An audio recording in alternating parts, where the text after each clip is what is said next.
Oh, hi. Sorry, let me just pause the music over here. Although I really like the song, and I should probably just leave it in the background. All right, ladies and gentlemen, this video is for you. I decided to make it just so that you're very clear as to what the design cycle is and the different sections of the design cycle and the different standards that you are required to complete when you're working in your digital portfolio. I had a lot of questions over the last week from different grade levels saying, what do I do for criteria A2? What do I do for criteria A4? What does B1 mean? So I've decided to create this video, actually a series of videos. I'm going to create 4 of them in which I'm going to go through all of the criteria A, B, C, and D, and I'm going to show you how to get those 7 8s that you all want, okay? So let's just start at the beginning. What we're looking at right now on my screen is the actual design cycle. And you might be like, well, I know that. It's on your wall, Mr. H, in your classroom. There it is behind me, right there. And I've already done my first digital portfolio. Yes. However, let's just go over, stay with me, okay? I'll be very brief. Obviously, it has 4 different sections. So you could see the very top section is criteria A. This is criteria B, C, and D. Criteria A talks about inquiring, analyzing. Criteria B, developing ideas. C, creating the solution. And D, evaluating. So this first video is going to be all about criteria A, inquiring and analyzing, okay? So I've created this graphic for you, so bear with me as I go through each section. So this first section is called A1, or oftentimes you will see the letter I, okay? In Roman numerals, that is 1. So this first section here is A1. To explain and justify the need, okay? One thing I want to draw your attention to is the word explain and justify. These 2 words, first of all, are bolded, so they hold special meaning. And if you don't know what explain and justify means, you need to turn to your command terms, which, you know, in my classroom are literally right over there. They're on the wall that I always point to. And if you go to explain, we can see that right there. It says explain. Give a detailed account including reasons or causes, okay? So you're giving a detailed account with reasons or causes. That's when we explain something. And justify means here, give valid reasons or evidence to support and answer a conclusion. So once again, very similar. It's see also justify. So they're almost the same, but it's that justify is that support that you might need, and valid reasons and support to that question of what is the problem you are trying to solve, okay? And again, as we know in design, every design starts with a problem, okay? What is it that you are trying to solve? And then the justify part is the why. Why are you trying to solve that? Okay, so we often talked about why is there a need for a playground? What's our problem? Oh, well, our problem is we currently don't have a playground in our school. Or maybe because our playground is too small. That's a problem. Or maybe our playground is not fun enough. Or maybe our playground is too boring, okay? That could be the problem that you're trying to solve. And then the why is, well, why do we need a new problem? And you need to explain, well, playgrounds, as an example, allow students to exercise, to have fun, to build friendships, to use their collaboration and communication skills, right? You could make all these justifications as to why we need to have a problem. And that, my friends, is just A1, okay? Moving on to A2, I'm going to now zoom into A2, and I'll do this. I'll put that right here. This is now A2, okay? In A2, it says for us to identify and prioritize the research. Sometimes that one could be a little confusing for people, but I think of going to the library for this one, okay? Back in the day, before the internet, when I needed to learn about, let's say, let's stick with that playground idea. If I needed to learn about playgrounds and I had no idea where to go, I needed to literally walk over to the library and I needed to choose some books, right? And so I would choose that book, and then I would choose that book, and then this book, and that book, and I would have a selection of books that I would choose that I would take home so I could read and learn about my topic, in this case, the library. Okay? In your case, you have the internet. Instead of physically walking to the library, you can visit a bunch of different websites to learn about the playground or whatever your topic is. Or maybe you might watch some YouTube videos about different playgrounds and about how they might be inclusive or the different shapes and designs of playgrounds, okay? So once you have your list of articles, of videos, or maybe primary sources, maybe you know somebody in your family who has worked on building playgrounds, and maybe you want to interview them. That is a primary source. That's even better than going to articles, websites, videos. Talking to somebody with that kind of experience is the best thing you could possibly put on this list.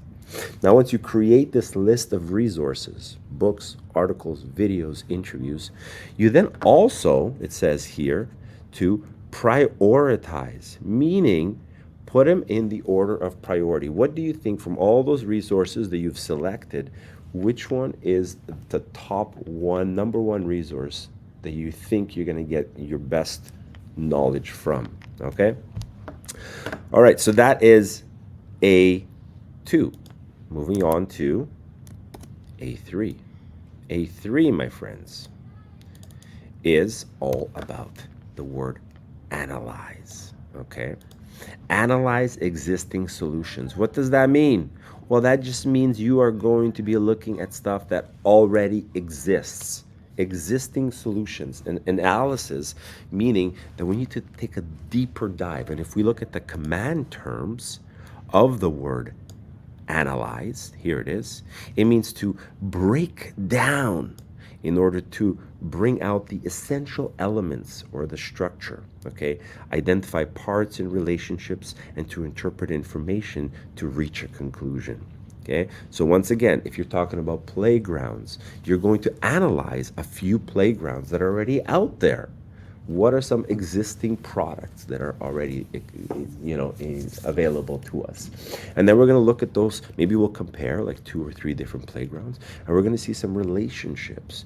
And hopefully, when we analyze this, we're going to be inspired with a few solutions to that problem that we've identified. Okay, one way to do a really good analysis is by using this matrix, and it's called the SWOT analysis. And I would highly recommend that when you're working on A3, do the SWOT analysis because it allows you to consider the strengths, the weaknesses, the opportunities, and the threats. Okay, so if I'm talking about the playgrounds and I'm thinking about the strengths, I'm thinking about things like, well, what do I like about this playground? What's unique about it? What do kids like about it, right? There's a couple of questions that you can consider for that strengths area. When you're looking at the weaknesses, you're thinking about, well, what don't I like about these playgrounds? What doesn't make sense? What opportunities do I have? What can I maybe borrow from this playground into my own design or whatever product that I'm doing? What opportunities exist there? And threats are things like, ooh, I don't, what's not working, okay, what's not good, and so if you did this SWOT analysis for A3 when you're analyzing products that already exist, that would really give you a really good idea how to move forward into your own design when you're developing those ideas. Okay, lastly, we have A4, and A4 is all about develop a design brief. What this means, it's very, very simple, okay? It's just a summary of your research. Developing a brief means that you've read this research that you've identified in A2. Let's say you've identified an interview, 2 articles, and 2 videos. That means you have 5 resources that you've read, listened to, learned from. You filled your brain full of knowledge about your topic. And in A4, here, where you're designing a brief, all you're doing is kind of just a summary, a regurgitation of what you've learned, summarizing the key points, just so that you're saying, okay, I am now knowledgeable, I know what's going on, and I'm ready to move on to the next section, which is criteria B. And in criteria B, we're going to start to develop those ideas.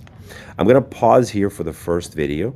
Thank you for sticking around. I hope you learned something, and I hope that this clarified a few things for you. Remember that command terms are extremely important to refer to.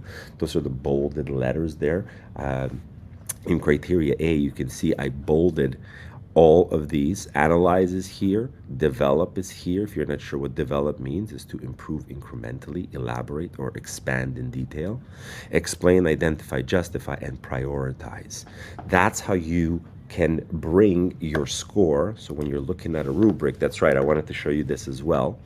When you're looking at your rubric, this is the last thing I'm going to say, you can see that every digital portfolio will come with a rubric. Criteria A, it will show you on the left-hand side which standards you're responsible for. So in this case, I highlighted all four, criteria 1, 2, 3, and 4. There's those command terms here again. I highlighted them for you. And obviously, we're going to look over here to the 7, 8, which I know everybody always wants. And you can see that if the student, you, explain and justify the need to the solution for a solution to a problem, and you do that well, the way that I just explained previously, you're going to get that high score. If you state and prioritize the main points of research needed to develop a solution to the problem with minimal guidance by yourself, or you've come to ask just a few clarifying questions, you're going to get that 7, 8. For criteria A3, where you describe the main features of an existing product that inspires a solution to the problem. Again, this is year 1, so it says existing product 1. If you are in grade 8, 7, 8, you would probably want to have more than one product. If you are in grade 10, you probably want to have a range of products that you are describing, okay? Meaning maybe 3 to 5. That would be a good amount to kind of satisfy the criteria for that 7, 8. And then lastly, criteria A4, present. The student presents the main findings of relevant research. That's your design brief. That's that summary that was in the video that I talked about previously. So again, with all this in mind, the rubric, the command terms, and the first section of the design cycle, criteria A, I hope you find this useful. If you have any further questions, please come and see me, and good luck to you all on your digital portfolio criteria A. Ciao.